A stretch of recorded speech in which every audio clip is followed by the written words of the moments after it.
शिवाजी महाराज का राज्याभिषेक एक ऐतिहासिक घटना थी जिसने स्वराज्य को एक नई पहचान दी। इस भव्य समारोह में अष्टप्रधान मंडल की स्थापना की गई, जिसे धार्मिक और राजकीय दोनों ही रूप दिए गए। राज्याभिषेक के दिन सिंहासन के चारों दिशाओं में 8 मंत्री सुवर्ण और रौप्य कलश लिए खड़े थे। पूर्व दिशा में पंत प्रधान मोरोपंत पिंगले स्वर्ण कलश लिए खड़े थे। दक्षिण में सेनापति हंबीरराव मोहिते दूध से भरा रौप्य कलश लिए खड़े थे। पश्चिम में अमात्य रामचंद्र नीलकंठ पंडित दही दूध से भरा ताम्र कलश लिए थे और उत्तर में रघुनाथ पंडित राव मधु से भरा हुआ स्वर्ण कलश लेकर खड़े थे। इनके निकट समुद्र और महानदियों का जल भरे मटके रखे गए थे। उपदिशाओं में क्रमशः आगे से सचिव अण्णाजी दत्तो छत्र लिए खड़े थे। नैऋत्य में सुमंत जनार्दन पंडित पकवानों की थाली लिए थे।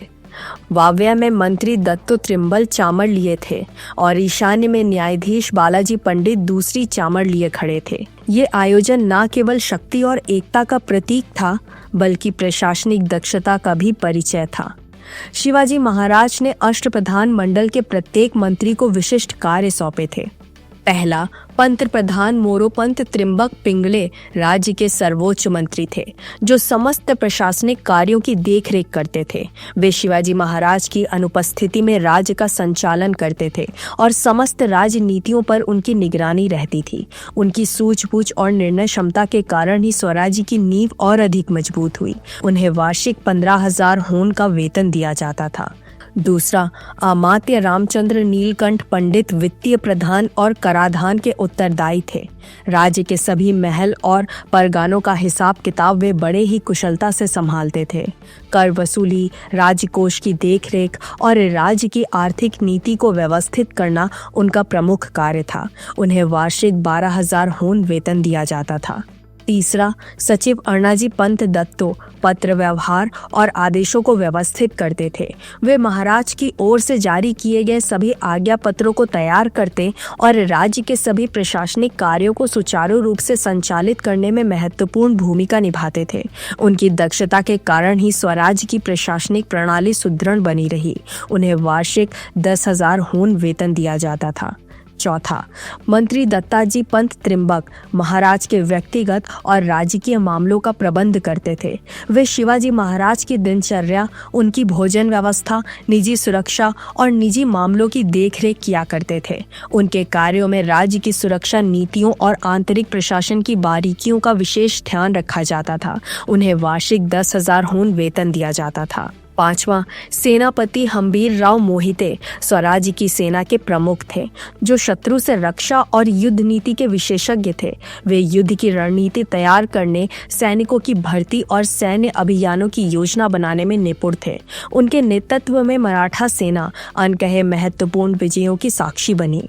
उन्हें वार्षिक 10,000 होन वेतन दिया जाता था। छठा, सुमंत रामचंद्र त्रिम्बक परराष्ट्र नीति और राजकीय संबंधों की देखरेख करते थे। वे विभिन्न राज्यों और विदेशी ताकतों से संवाद स्थापित कर मराठा साम्राज्य के हितों को सुरक्षित रखते थे। वे राजनयिक मामलों में निपुण थे और उनकी कूटनीति क्षमता से स्वराज्य को कई महत्वपूर्ण संधियां और मित्रता संबंध प्राप्त हुए। उन्हें वार्षिक 10,000 होन वेतन दिया जाता था। सातवां, न्यायाधीश नीराजी पंत राजवी न्याय व्यवस्था संभालते थे और प्रजा को न्याय दिलाने का दायित्व निभाते थे। वे दीवानी और फौजदारी मामले में निष्पक्ष न्याय करते थे। उनकी विद्वता और ईमानदारी के कारण न्यायालय की प्रतिष्ठा और स्वराज्य की कानून व्यवस्था अत्यंत मजबूत बनी रही। उन्हें वार्षिक 10,000 होन वेतन दिया जाता था। आठवां, पंडित राव मोरेश्वर पंडित धार्मिक और सामाजिक नीतियों के संरक्षक थे, जो राज्य में धर्म और संस्कृति की रक्षा करते थे। वे स्वराज्य में धर्म, शिक्षा और धार्मिक अनुष्ठानों का संचालन करते थे। वे विद्वानों और संतों का सम्मान करते और धार्मिक कार्यों में राज्य की भूमिका सुनिश्चित करते थे। उन्हें वार्षिक 10,000 होन वेतन दिया जाता था। प्रधान अमात्य सचिव मंत्री सुमंत न्यायाधीश धर्मशास्त्री सेनापति त्यात असे सुजाना अष्ट प्रधानी शिव मुख्य राणा। शिवाजी महाराज की इस नीति का एक महत्वपूर्ण पहलू ये था कि अष्टप्रधान मंडल वंशानुगत नहीं था, बल्कि योग्यताओं के आधार पर नीति युक्त की जाती थी। महाराज का मानना था कि केवल प्रतिभाशाली और योग्य व्यक्ति ही प्रशासनिक पदों के योग्य होते हैं।